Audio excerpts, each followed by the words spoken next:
Hello everyone, आरंभ पाठशाला YouTube channel में आप सभी का स्वागत है।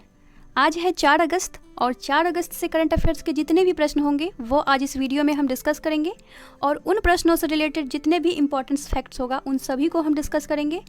तो वीडियो को विदाउट स्किप किए हुए पूरा देखें और अगर आप हमारे इस चैनल पे नए हैं तो इस चैनल को सब्सक्राइब करें, साथ में बेल आइकन को भी प्रेस करें। और अगर आपको मेरा ये वीडियो अच्छा लगता है और महत्वपूर्ण लगता है तो इस वीडियो को लाइक करें और ज़्यादा से ज़्यादा शेयर करें। तो चलिए शुरू करते हैं आज का पहला प्रश्न से।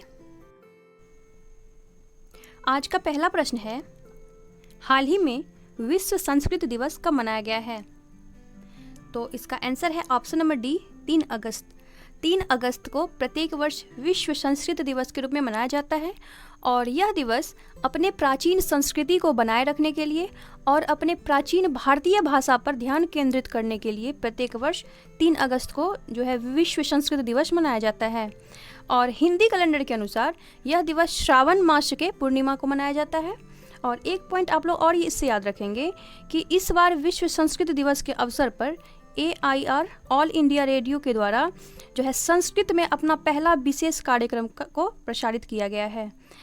और अब चलिए हम अन्य सभी ऑप्शंस को भी डिस्कस करते हैं। तो 26 जुलाई को कारगिल विजय दिवस के रूप में मनाया जाता है और 1 अगस्त को भारत में मुस्लिम महिला अधिकार दिवस के रूप में मनाया जाता है। और अगर हम बात करें 28 जुलाई की तो 28 जुलाई को वर्ल्ड हेपेटाइटिस डे के रूप में मनाया जाता है। तो चलिए नेक्स्ट प्रश्न की ओर चलते हैं। हाल ही में विद्यार्थी विज्ञान मंथन नामक राष्ट्रीय कार्यक्रम किसके द्वारा शुरू की गई है? तो इसका आंसर है option number C, doctor Harshvardhan. हमारे प्रेजेंट टाइम के स्वास्थ्य और परिवार कल्याण मंत्री डॉक्टर हर्षवर्धन के द्वारा 1 अगस्त को जो है विद्यार्थी विज्ञान मंथन नामक एक कार्यक्रम की शुरुआत की गई है। तो चलिए हम यह जानते हैं कि इस कार्यक्रम को मनाने का उद्देश्य क्या है। तो इस कार्यक्रम के तहत 6वीं से जो 11वीं कक्षा के स्कूल के छात्र होंगे उनके बीच विज्ञान को लोकप्रिय बनाने के लिए यह कार्यक्रम चलाया गया, जिससे कि छात्र समुदाय के बीच वैज्ञानिक दृष्टिकोण के साथ साथ उनके उज्जवल विचारों को भी पहचाना जाएगा। तो चलिए अब नेक्स्ट प्रश्न की ओर चलते हैं। हाल ही में किस संस्थान के द्वारा लेड पॉइजनिंग पर पहली बार रिपोर्ट प्रकाशित किया गया है? तो इसका आंसर है option number C, UNICEF. UNICEF ने लेड पॉइजनिंग पर पहली बार अपनी रिपोर्ट प्रकाशित किया है और इसके तहत यह बताया गया है कि प्रत्येक 3 बच्चों में से 1 बच्चों के ब्लड में 5 माइक्रोग्राम या उससे ज़्यादा उसके ब्लड में लेड पाया जाता है। और अब बात आई है यूनिसेफ की, तो चलिए इसके बारे में हम जानते हैं।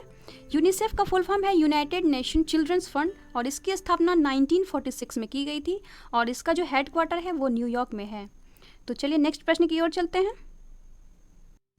हाल ही में रोवीना ST दुनिया की सबसे फ्रांस और जर्मनी को डिवाइड करने वाली लाइन को मैगिनॉट लाइन कहा जाता है। तो चलिए नेक्स्ट प्रश्न की ओर चलते हैं। हाल ही में किस बैंक के द्वारा कोना कोना उम्मीद नामक अभियान शुरू किया गया है? तो इसका आंसर है option number B, Kotak Mahindra bank. Kotak Mahindra bank के द्वारा कोना कोना उम्मीद नामक अभियान की शुरुआत की गई है। और अब बात आई है कोटक महिंद्रा की, तो इसकी स्थापना 2003 में की गई थी और इसका जो हेडक्वार्टर है वो है मुंबई में स्थित है। और प्रेजेंट टाइम में जो इसके CEO हैं वो है उदय कोटक। तो चलिए नेक्स्ट प्रश्न की ओर चलते हैं।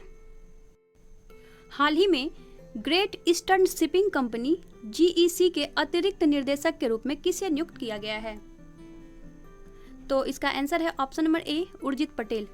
उर्जित पटेल जो कि हमारे पूर्व RBI के गवर्नर हैं, इनको अब ग्रेट ईस्टर्न शिपिंग कंपनी के अतिरिक्त निर्देशक के रूप में नियुक्त किया गया है। चलिए नेक्स्ट प्रश्न की ओर चलते हैं। हाल ही में परमाणु ऊर्जा उत्पादन करने वाला विश्व का पहला देश कौन बन गया है? तो इसका आंसर है option number B, UAE। UAE परमाणु ऊर्जा उत्पादन करने वाला अरब विश्व का पहला देश बन गया है। और UAE से आप लोग एक प्रश्न और याद रखेंगे कि UAE दुनिया का सबसे बड़ा जीवाश्म ईंधन उत्पादन करने वाला भी देश है। तो अब बात आई है UAE की, तो चलिए इसको हम वर्ल्ड मैप में देखते हैं। इसका ये लोकेशन, ये है UAE का लोकेशन और इसका जो कैपिटल है वो है आबू धाबी और यहाँ की जो करेंसी है वो है दिरहम। और प्रेजेंट टाइम में जो यहाँ के प्रेसिडेंट हैं उनका नाम है खलीफा बिन जायद अल नहियान। और आबू धाबी से आप लोग एक पॉइंट याद रखेंगे यहाँ पे कि आबू धाबी में जो है वो दुनिया का सबसे बड़ा सौर संयंत्र स्थापित किया गया है, जिसकी क्षमता जो है वो 2 गीगावाट है।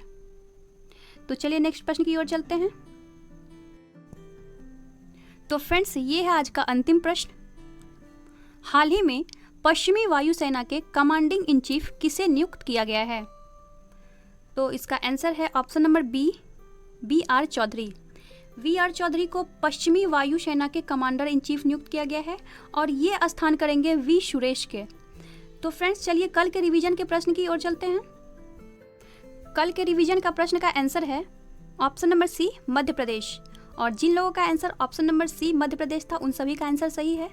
तो चलिए आज के रिवीजन के प्रश्न की ओर चलते हैं। आज का रिवीजन का प्रश्न है, हाल ही में दुनिया की सबसे मूल्यवान कंपनी कौन बन गई है? तो फ्रेंड्स, इस प्रश्न का आंसर आप लोग कमेंट बॉक्स में देंगे। तो फ्रेंड्स, ये थे आज के 10 महत्वपूर्ण प्रश्न। आई होप आप लोगों को ये वीडियो अच्छा लगा होगा, और अगर आपको मेरा ये वीडियो अच्छा लगा है तो इस वीडियो को ज़्यादा से ज़्यादा शेयर करें और लाइक करें। और अभी तक आप हमारे इस चैनल को सब्सक्राइब नहीं किए हैं तो इस चैनल को सब्सक्राइब करें, साथ में बेल आइकन को भी प्रेस करें। तो चलिए मिलते हैं कल एक नए वीडियो के साथ। Thank you.